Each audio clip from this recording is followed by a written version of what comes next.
All right. Welcome to the August Gem Pharmatech webinar. Welcome everybody, and we'll get started in just a minute for people to settle down.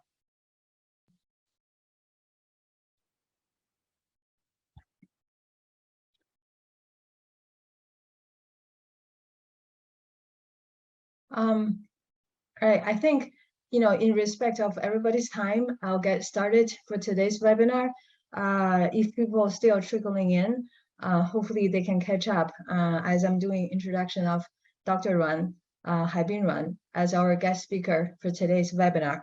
Hi, everybody. Welcome to today's webinar. Thank you for joining us and spending this 30 minutes to an hour with us on a very special and interesting topic. My name is Jing Li. I'm the Director of Life Science and Technology at Gem Pharmatech US. Today, my great pleasure to have Haibin, Dr. Ruan, with us. Here's a brief intro of Dr. Ruan to share with everybody. Dr. Ruan is an associate professor in the Department of Integrative Biology and Physiology at the University of Minnesota. He's also a faculty at the Center of Immunology. He has a broad scientific background and interest in genetics, metabolism, immunology, and physiology. Haibin received his PhD from Nanjing University. His thesis work was mentored by Dr. Xiang Gao, the founder of Gem Pharmatech.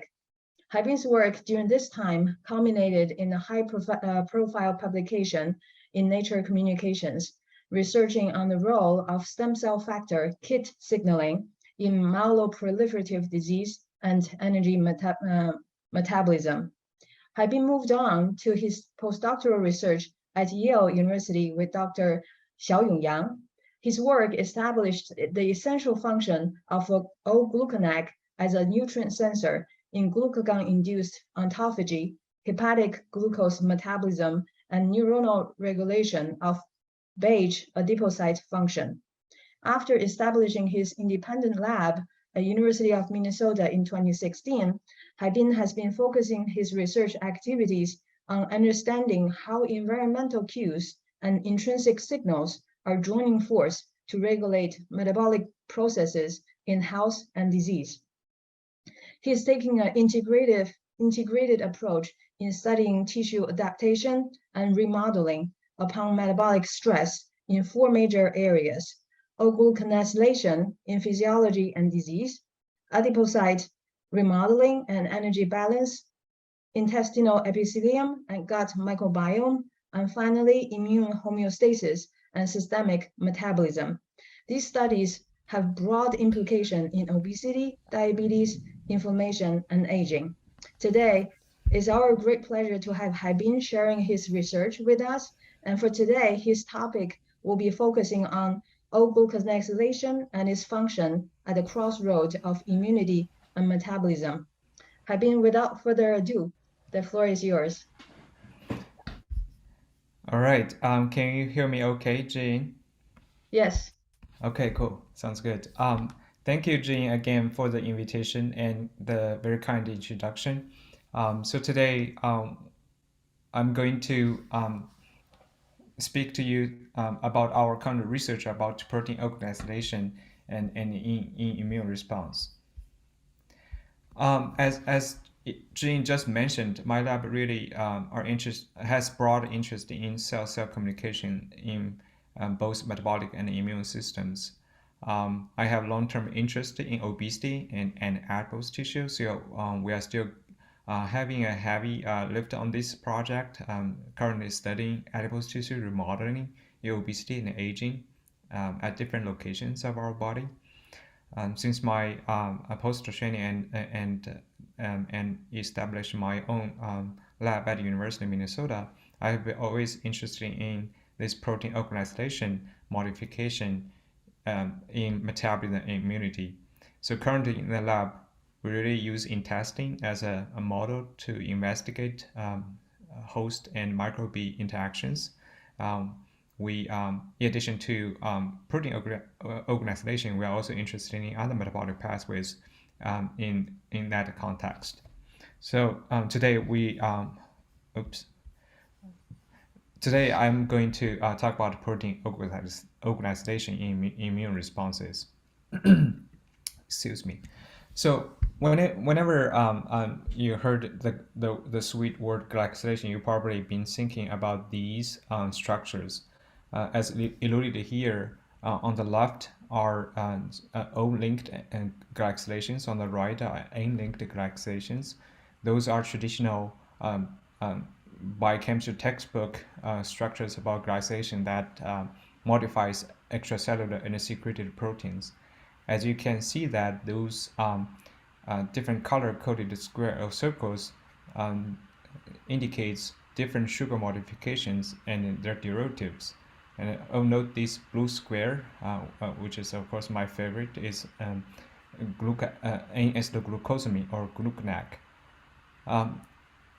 As you can see that those modifications are play an important role in structural functions of specific proteins, and in most cases we think these modifications are stable. However, today I'm gonna introduce you a different kind of glycosylation, which is called O-GlcNAcylation. That, in contrast to those two modifications I just mentioned, this O-GlcNAc modification happens inside of the cells on intracellular proteins. And this modification only has one sugar moiety, which is this blue square O-GlcNAcylation on it. So what is this O-linked N-acylglucosamine? As I just alluded, this is a glucosamine through O-link adding to the serine and threonine of intracellular proteins.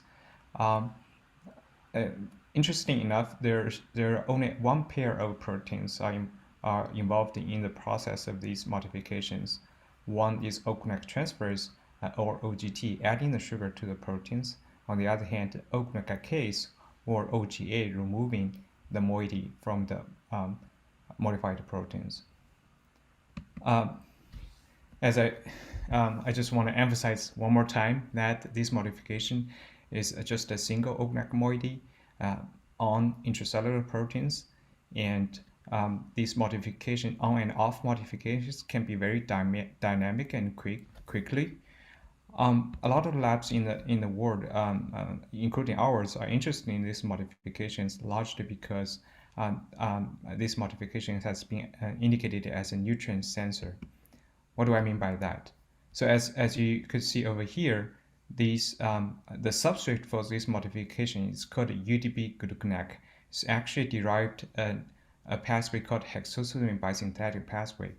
As you can probably appreciate that the glucose, in addition to used for glycogen synthesis or glycolysis, a portion of that intracellular glucose can shut into this HPP pathway, and also integrating other molecules, including glutamine, acetyl-CoA, and UDP, to finally synthesize this UDP-GlcNAc.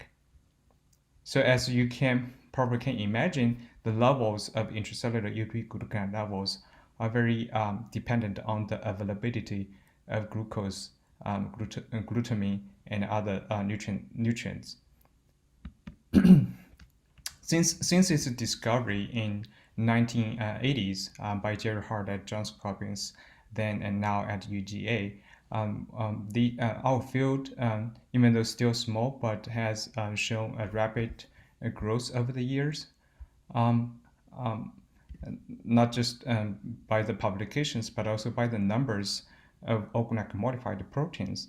As you could probably appreciate at the bottom right, in humans and in mice, totaling more than 10,000 of genes, proteins, I should say, has shown to be O-GlcNAc modified.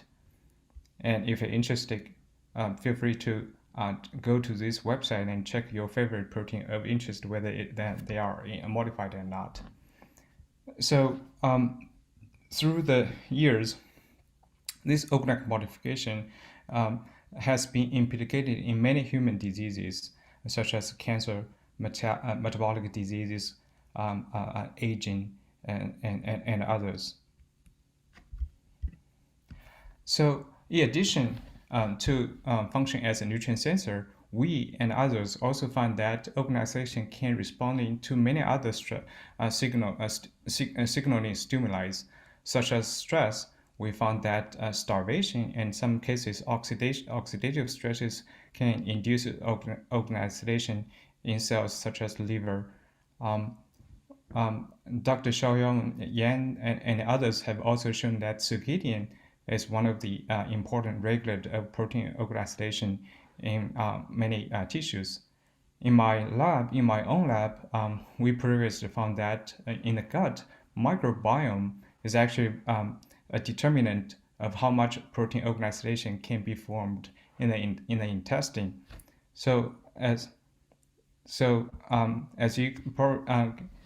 As I just listed over here, inside a particular cell, this O-GlcNAcylation can, in responding to these different stimuli, and regulate a plethora of functions within the cell.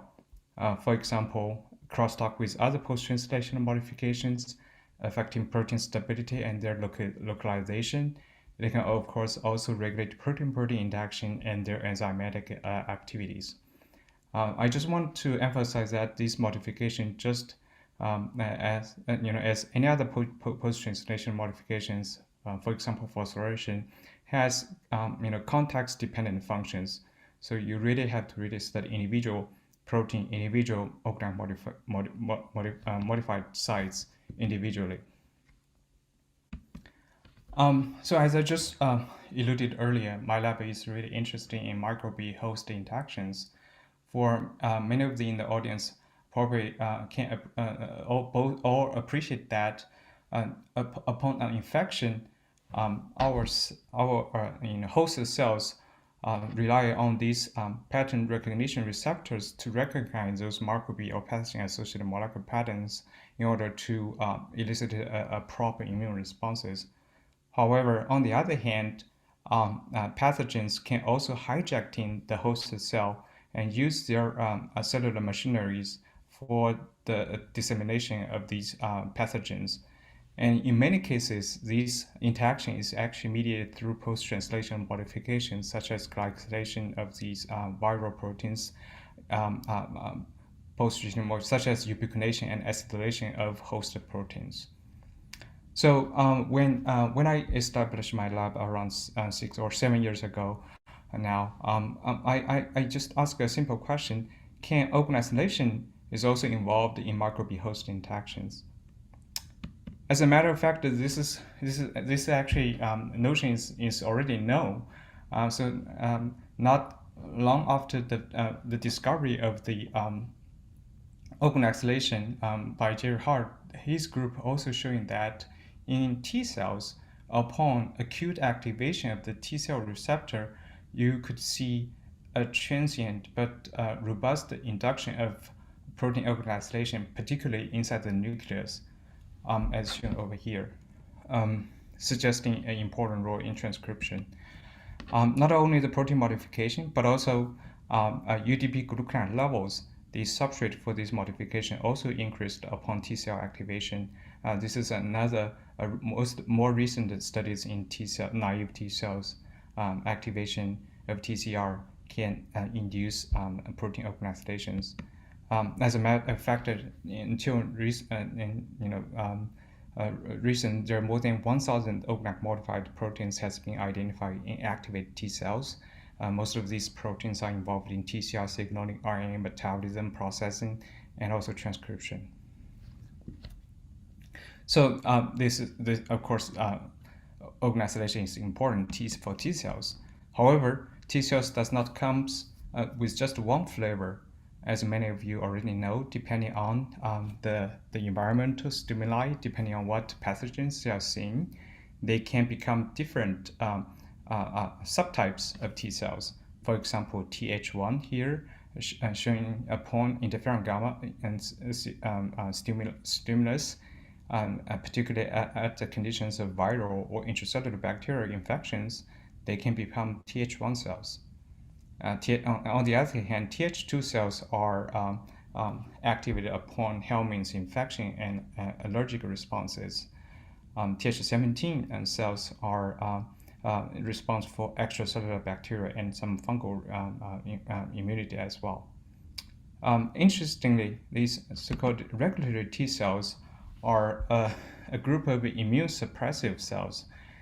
They express these lineage-defining transcription factor FOXP3 has been showing not only mediating peripheral tolerance of immunity, but also its overactivation has been shown in cancers.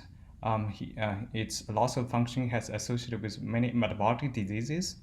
So, however, whether O-GlcNAc modification is involved in Treg cell function was not known about 5 years ago or so. So, at that time, my former postdoc, Dr. Bing Liu, and a graduate student, Oscar and Christine Hallquist lab at University of Minnesota, they decided to team together to really tackle this question. So we first just stimulate these Treg cells with CD3 and CD28, basically active TCR. As you can expect, just like naive T cells, Treg cells also, upon activation, upregulate protein O-GlcNAcylation. And to determine the functional impact of these OGT in Treg cells, we specifically knock out the OGT gene in FOXP3 expressing cells. Surprisingly, these knockout mice all developed this typical scurvy phenotype in very young age.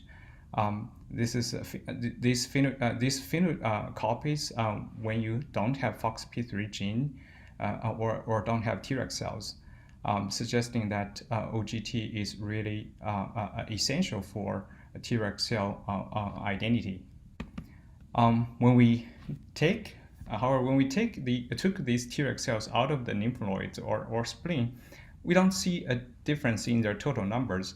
But one interesting phenotype we saw is that many of these Treg cells actually lose the FOXP3 expression in them. These cells are becoming these so-called EX Treg cells that are actually pro-inflammatory rather than immunosuppressive. Interestingly enough, we found that the FOXP3 protein itself can be O-GlcNAc modified. When you overexpress OGT, you could see a much stronger reduction of the FOXP3 glycosylation, which can be suppressed when you express the O-GlcNAcase in here.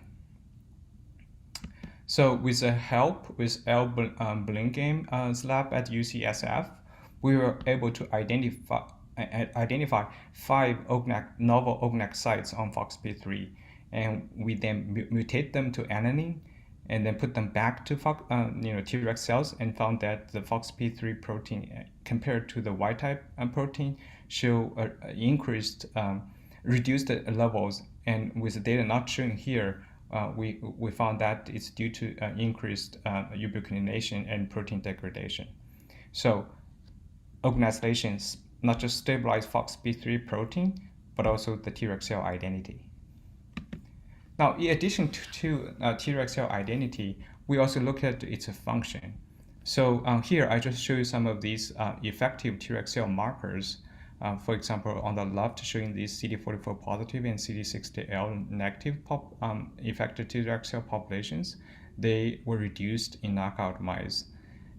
Similarly, if you use KLRG1 to label these, you could also see similar reductions.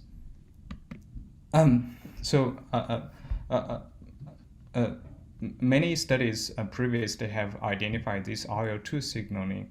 IL-2 and its downstream STAT6 are not only important for Treg cell development, but essentially indispensable for effective Treg cell differentiation.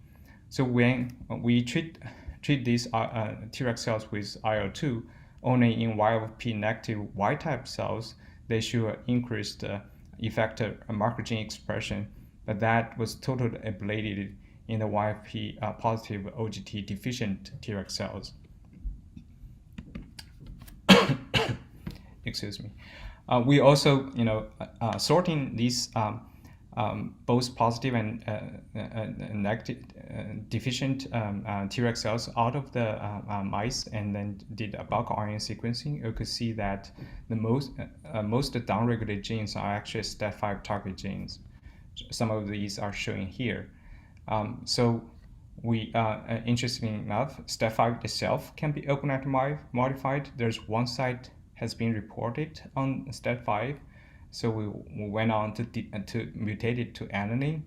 As shown on the right, you could appreciate that only the wild type, but not the O-GlcNAc deficient STAT5, was able to induce target genes such as SOX1 and SOX3 expression.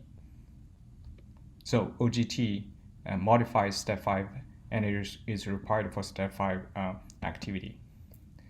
Now, in order to really confirm this, really STAT5 is a functional target of OGT in Treg cells, we collaborate with Michael Ruan at Center for Immunology and really overexpress a constitutive STAT5 only in Treg cells together with this OGT deficiency. As you can appreciate over here, this curvy phenotype and enlarge of the spleen and lymph nodes was mostly rescued when STAT5 is overexpressed. But that's not sufficient to totally block the death of the mice, but you can appreciate their lifespan was dramatically extended. Not just these phenotypes you could see, but also if you isolate these FOXP3 T cells, you can find there that the protein FOXP3 protein expression can be also regulated. Not just the FOXP3, but also effector Treg cell markers can be at least partially rescued. As I just mentioned earlier, loss of OGT will lead to the emergence of these so-called EX Treg cells, but that was prevented if STAT5 was overexpressed. So from these data, we kind of concluded that inside the Treg cells, OGT can target both FOXP3 and STAT5. And the glycosylation of FOXP3 stabilize FOXP3 and leads to the stabilization of the Treg cell identity. Parallelly, the STAT5 glycosylation can ensure the activation of STAT5, which is important for the suppressive function of Treg cells. We still don't have a full picture of how Treg cell TCR activation can activate OGT, but we have some evidence suggesting that calcium and chymogenic kinase are involved in this, and we are currently working on this aspect. So basically, going back to these different flavors of T helper cells, our study in 2019 showing that OGT is really required for Treg cell function. And then about the same time, there's another group at KU. They actually found that OGT can promote Th17 cell differentiation as well. As some of you may know that Th1 and Th17 has basically counteract each other's development. So they're suggesting that these OGT can suppress Th1 cell development. However, there's a still open question to us is that whether Th2 immune response can also regulated by protein O-GlcNAcylation. As many of you know that Th2 type 2 immune response are basically responsible for expulsion of helminths, parasitic helminths, and also involved in allergic reactions. As listed here, this activation really require two tiers of reactions. The first tier is tier cytokines, is so-called IL-25 and IL-33. But identification, we still don't know really how our host can sense these helminth expressions. I think one reason, I'm going to skip this, I think one of the reason is basically because when in terms of bacteria and viruses, our host cells, particularly macrophage and other innate cells, can use this pattern recognition receptor to recognize structure features of these microbes. Could be, for example, LPS. However, in contrast, in those helminths and allergens, they don't have any, there's no specific structure features can be recognized by our immune system. A lot of times, our immune cells are actually detecting tissue damage and other functional abnormalities associated with infections. So that's why it's hard to identify the sensors of these anti-helminth responses. I just going back to these models again. Thanks to Akiko and Mazadov for making these slides. But as you can appreciate that, again, these Th2 cells can secrete so-called type 2 cytokines such as IL-4 and IL-13. They acting on downstream effector cells such as goblet cells and master cells. And all these cells, together with all these cytokines, can initiate these so-called weep and sweep responses to basically ultimately leading to the expulsion of helminths. However, rather compared to this well-documented downstream effect, the upstream sensing of the helminths and also secretion of these first-order cytokines, including IL-25 and IL-33, are less characterized. For example, in about 6 years ago, we still don't know where this IL-25 was coming from. So we were interested in that. We kind of asked us a bold hypothesis would be OGT and protein O-GlcNAcylation is involved in the sensing or recognition of helminth infections.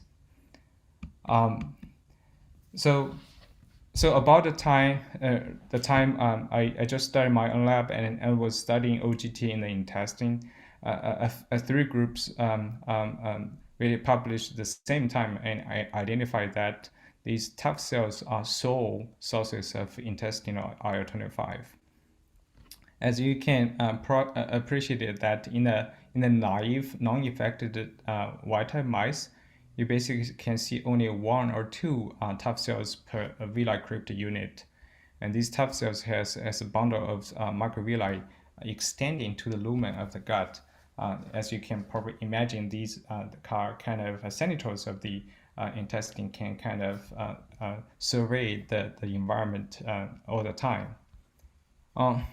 When you infect these mice with helminths, you could see a rapid and massive hyperplasia of these tough cells showing in yellow here, and they secrete a lot of IL-25.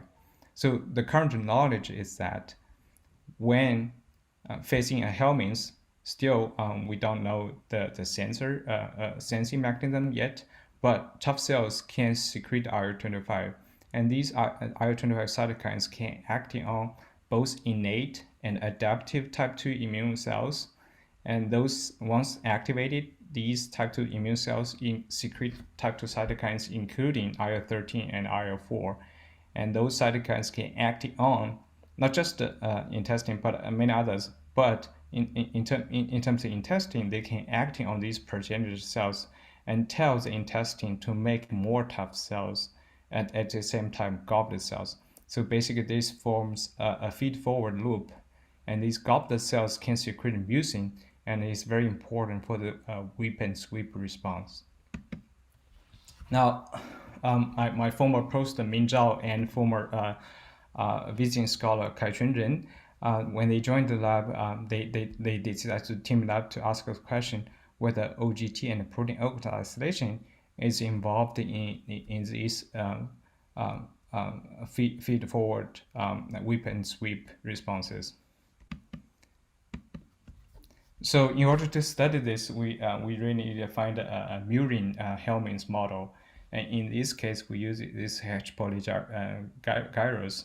I will not spend time to really describe the lifestyle of these helminths, but we got great help from Jakob at Washington University.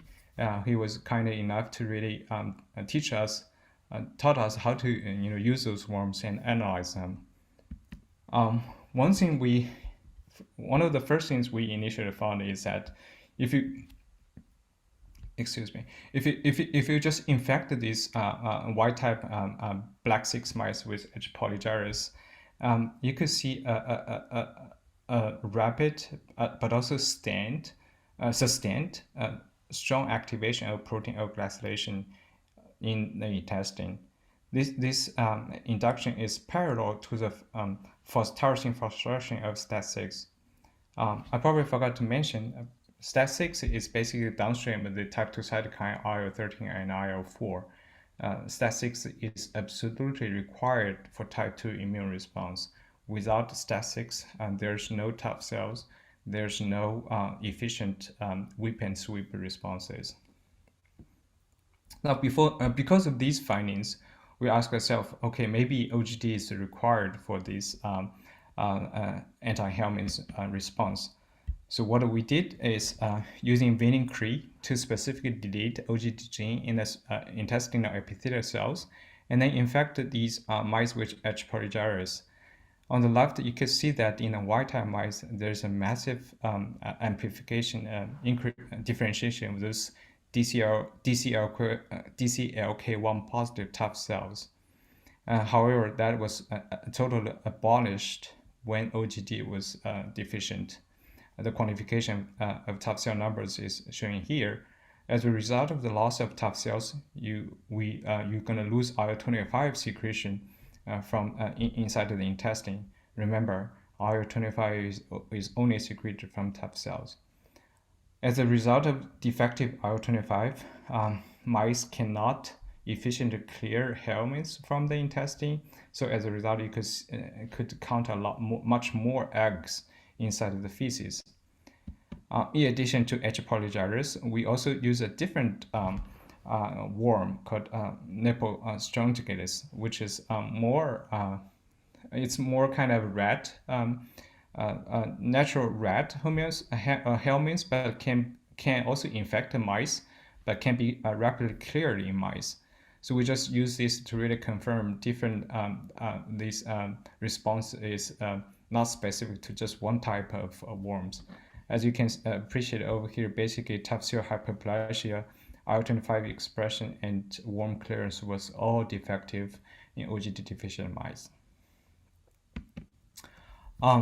As I said, type 2 immune cells are essential for the response, the anti-helminth response. So we went on to characterize those cells.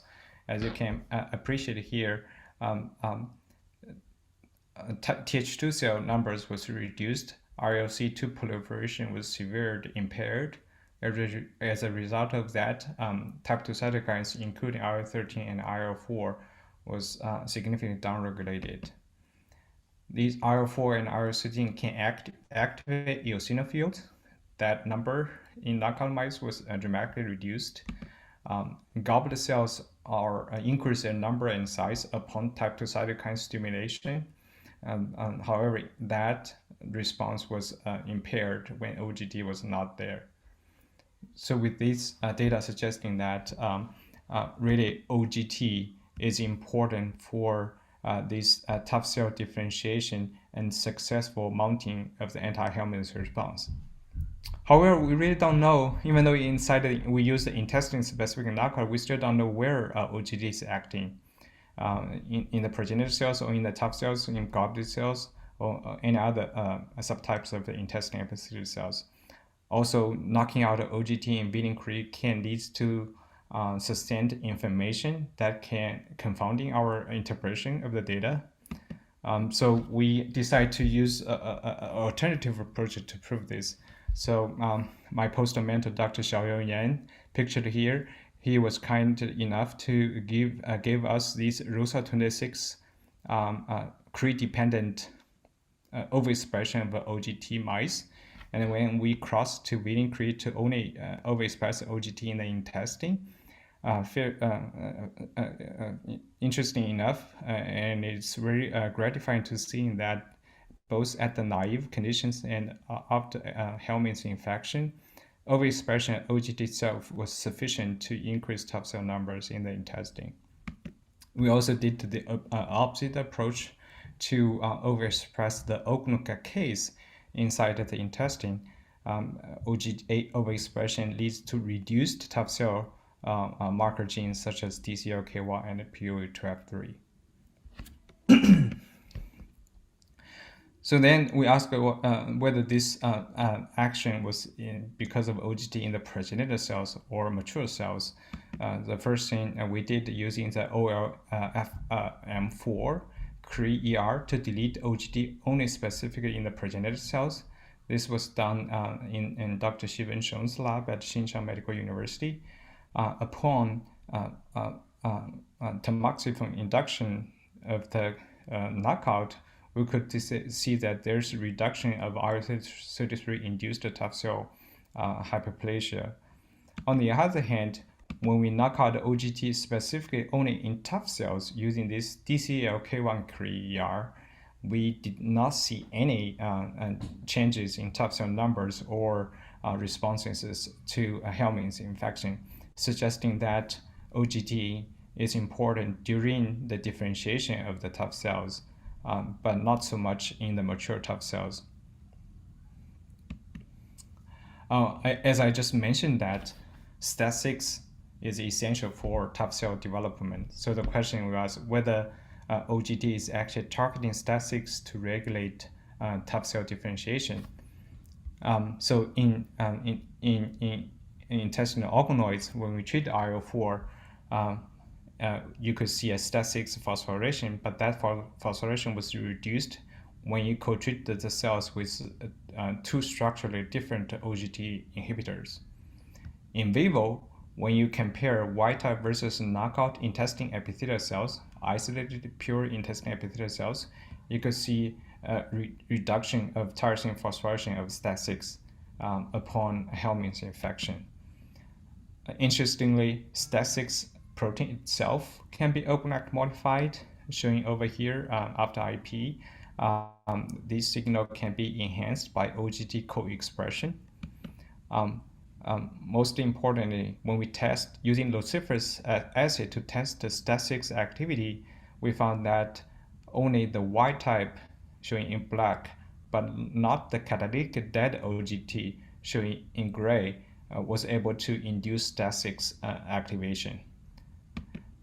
Also, similarly, IL-4 activation IL-4 cytokine treatment can increase STAT6 and transcription activity, but that can be ablated if you treat it with an OGT inhibitor. So in order to really test STAT6 O-GlcNAcylation is functionally important, again, we seek help from Dr. Al Burlingame at UCSF. We sent the purified STAT6 to their group, and they did mass spec, and I was able to identify at least 8 O-GlcNAc sites in the C-terminal of the STAT6. These 8 sites actually cluster into 3 groups. One cluster is close to the tyrosine phosphorylation site. The other 2 more C-terminal sites are actually in the transactivation domain. So we mutate individual sites or in groups. As you can see over here, these 2 sites, mutant 2 and mutant 3, show dramatic reduction in glycosylation levels. And if you mutate them together, donated as mutant TAD, you barely could see any O-GlcNAc levels remained in this STAT6. As a result, when you do a luciferase assay, you can see that compared to wild type, showing in black here, all these mutants, particularly this mutant TAD, show a severe reduction in the ability of inducing STAT6 transcription. As I probably mentioned earlier, that this POU12F3 is a transcription factor that defining the tough cell lineage. Its regulation was not known. And in here, we found that STAT6 actually is basically the master regulator of POU12F3 transcription, shown here, and that activity is dependent on glycosylation because mutating glycosylation on this TAD domain ablated the transcription activity of STAT6 on POU12F3 promoters. This is not just happening in cell culture, but also in organoid cultures, where you can introduce wild type versus mutant STAT6 into organoids and then differentiation to be tough cells. And we can see that tough cell markers was reduced when STAT6 cannot be O-GlcNAc modified. So we always want to be thorough to really see whether STAT6 is really important for the OGD function, because as I just mentioned, there are thousands of protein can be O-GlcNAc modified. How did you know this specific protein is responsible for all the phenotypes you've seen here? So in order to test this, we collaborate with Haibin Shong again at Xinjiang Medical University, and also with the help from Gem Pharmatech. Is actually they help us to generate these Vinicre dependent constitutive active STAT6 overexpression mice. So we have at least 3 lines being generated there. And what we did is cross these intestinal specific STAT6 overexpression mice to OGT deficient mice. As you can see, appreciated over here, both using DCL-CoR1 to stain tough cells or use Elsin blue to stain goblet cells, you could see that the both tough cell and goblet cell numbers can be at least partially rescued by overexpress these constitutive active STAT6, so suggesting that STAT6 is a bona fide target and a functionally important target of OGD in tough cell lineage. So from the data I just showed you so far, I think we can conclude that OGT modifies STAT6 and that modification is really required for STAT6 to activate POU12F3 and tough cell differentiation, and IL-25 can in turn activate type 2 immune cells. However, at that time, we were wondering, probably IL-25 cannot explain all the phenotypes, and also IL-33 is another alarming, so-called alarming, that's secreted by epithelial cells and then instruct these type 2 cytokines. Their secretion was not known. So we decided to test this hypothesis as well. So the first thing we did is actually did just the RNA sequencing, comparing OGT knockout versus wild type. As you can see that those proteins called gastamine C genes, gastamine C2, C3, and C4 are the most downregulated genes in OGT knockout epithelial cells. On the other hand, if you treat organoids with IL-4 to activate the type 2 signaling, gastamine 2, C2 to 4 genes were the most upregulated. So what are these gastamines? Many of you probably heard gastamine D and gastamine B. So this is a group of gastamine genes that are very important in innate immune responses. As you listed here, all these family proteins has N terminus and C terminus. When they are linked together, they are inactive. Once they are activated by caspase and other proteinase, the release of the N terminal of the protein can form in pores on the cell membrane. So the gastamine D probably is the most studied member of this family. And for example, inside of the macrophages, upon activation of the inflammasome, gastamine D can be cleaved by caspase 1 or caspase 11. The release of the N-terminal can form pores on the cell membrane. That pore formation can at least do 2 things. First is mediating the release of pro-inflammatory cytokine, including IL-1 beta and IL-18. Remember, IL-1 beta and IL-18 are type IL-1 family cytokines. They do not have signal peptides, so they have to really rely on non-conventional ways of secretion. And this pore formation is a basic one of them. When these pores cannot be repaired and forms too many on the cell membrane, it could eventually lead to a specialized form of cell death called pyroptosis. So because we found GSDMC is a target of OGT, however, the function of GSDMC compared to many other family genes was not known at that time. So we decided to test this in helminth infection and found that GSDMC was the only one can be induced by helminth infection compared to other family genes. Also importantly, the GSDMC can be cleaved upon helminth infection. STAT6 is absolutely required for GSDMC and upregulation by IL-4 cytokines. Most importantly, to confirm the RNA sequencing data, we found that OGT overexpression can increase the transcription of GSDMC C2 here. On the other hand, overexpression of OGA or inhibiting OGT can suppress its transcription. We know this regulation is STAT6 dependent because only Y type but not the O-GlcNAc mutant STAT6 can fully activate GSDMC luciferase assay. This is not just in cells but also in organoids. As you can see here, endogenous GSDMC gene levels is dependent on STAT6 glycosylation. So we want to know whether GSDMC is really functionally important. With the help of Dr. Shango, the founder of the Gem Pharmatech, he was kind enough to show us these mice, and we generate them, get them, and make a Vitin-Cree specific knockouts, and infect them with helminths. And as you can appreciate over here, these tough cell markers and tough cell numbers is reduced. Goblet cell numbers is reduced. On the other hand, you could see more helminth eggs in the feces, suggesting that GSDMC is important for is required for helminth expulsion.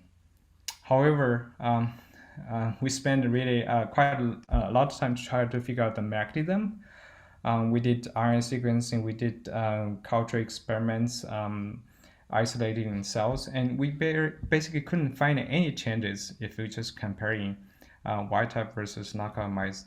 For example, here gene sequence, you could see that there's just less than 50 genes differently expressed between wild type and knockout. So so with this data, we kind of hypothesize that maybe GSDMC is not functioning cell autonomously. It is acting through a cell non-autonomous pathway to regulate helminth infection.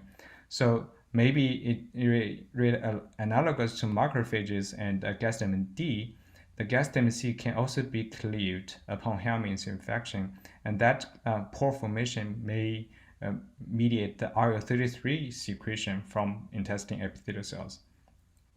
I just want to remind you and emphasize that IL-33 is also an IL-1 family protein. It also lacks the signal peptides, and it has to be released through non-conventional pathways. So we found that indeed intestinal epithelial cells, particularly these goblet cells marked as AG2 here, and also Paneth cells in the intestinal epithelial cells, express IL-33. GSDMC protein, here just showing RNA, is mostly expressed at the bottom of the crypt, or these so-called transition amplifying cells. However, if you look at the protein, it is not expressed at the crypt, but at the villi of the intestine. This is actually a kind of well-defined phenomena in the intestine. There's a disorientation between mRNA and protein expression. Nonetheless, you could really appreciate that this GSDMC, particularly after helminth infection, they localize to the cell membrane on the small intestine. So it can be a conduit for IL-33 secretion. Indeed, that's the case. Inside of the cells, you could see that induction of GSDMC pore formation can increase the medium secretion of IL-33. We know that this is not pyroptosis dependent because if you providing glycine, this still happens. Most importantly, if you're getting these epithelial cells, primary epithelial cells from the mice, you could see that the IL-33 secretion to the medium was ablated if we don't have OGT. That can be measured either by Western or by ELISA. This is functionally important because we know if we provide mice with exogenous IL-33, here showing in red, this defect in terms of export the worms is really normalized compared to wild type here. If I have time, I maybe just go through the last piece of data. So the data so far really showing that GSDMC is important for IL-33 secretion. So IL-33 is a cytokine not just only important for type 2 immune responses, but its overactivation can also lead to intestine inflammation. So we wonder, okay, maybe GSDMC, in addition to type 2 immune response, maybe also is involved in intestine inflammation. So what we actually just did 2 simple experiments with help from Dr. Ninja from Nanjing University as well. We found that IL-10 knockout mice, which is a spontaneous colitis model, you could appreciate that GSDMC protein expression and the cleavage is induced. And when you do a double knockout, and you could see that the weight loss in IL-10 knockout mice can be rescued if you GSDMC was knocked out at the same time. We also use a different model where you treat the mice with a chemical called DSS in the drinking water. Upon that chemical induction, you could see that GSDMC protein and cleavage also induced.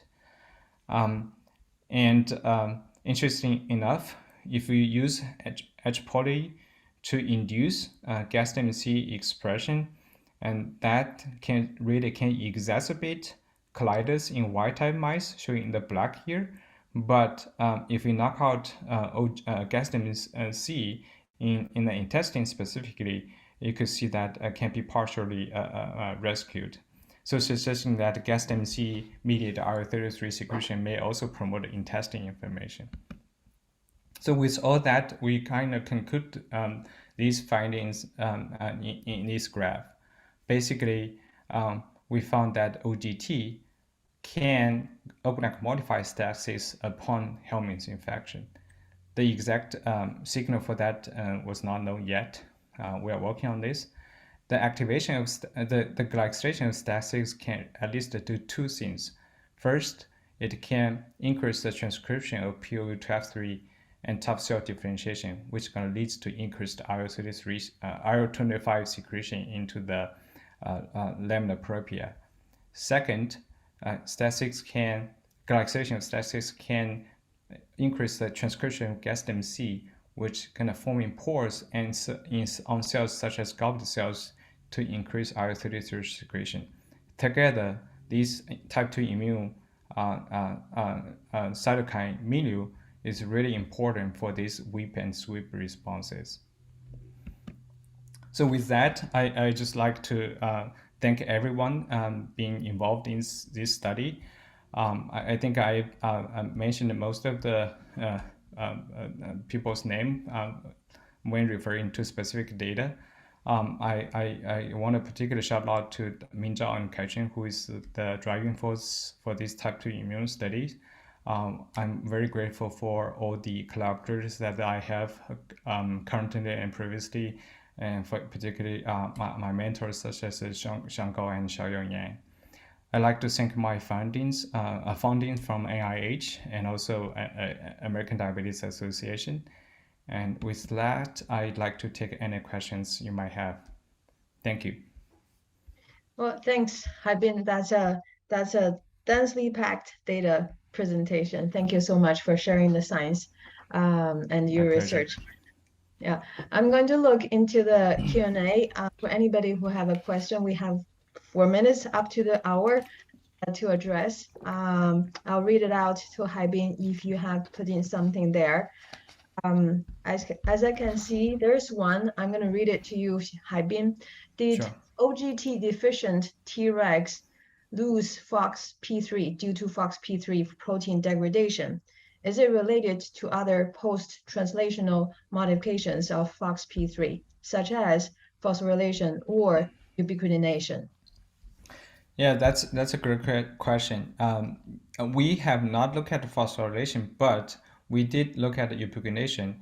So what we found is that O-GlcNAcylation on FOXP3 can suppress ubiquitination, polyubiquitination of STAT6, and that thus leads to the stabilization of the FOXP3 protein. Yeah, that's a Okay. good question. I'm gonna read another one to you. I think that's the only time we have left for addressing one more. So the question is, the feed-forward network of tough cell differentiation from progenitor cells is super interesting. Do you have insights on how this feed-forward network prevent itself from oversaturating and leading to damage of the tissue itself? Oh yeah, that's a great question. I think the field don't have a good answer to that yet. I think there, at least to my knowledge, Helminth itself. This is just one part of the story, right? There are negative breaks on this pathway for sure. There are a few studies showing that Helminth actually can secrete certain proteins and can activate on that, can negatively regulate the differentiation of tough cells.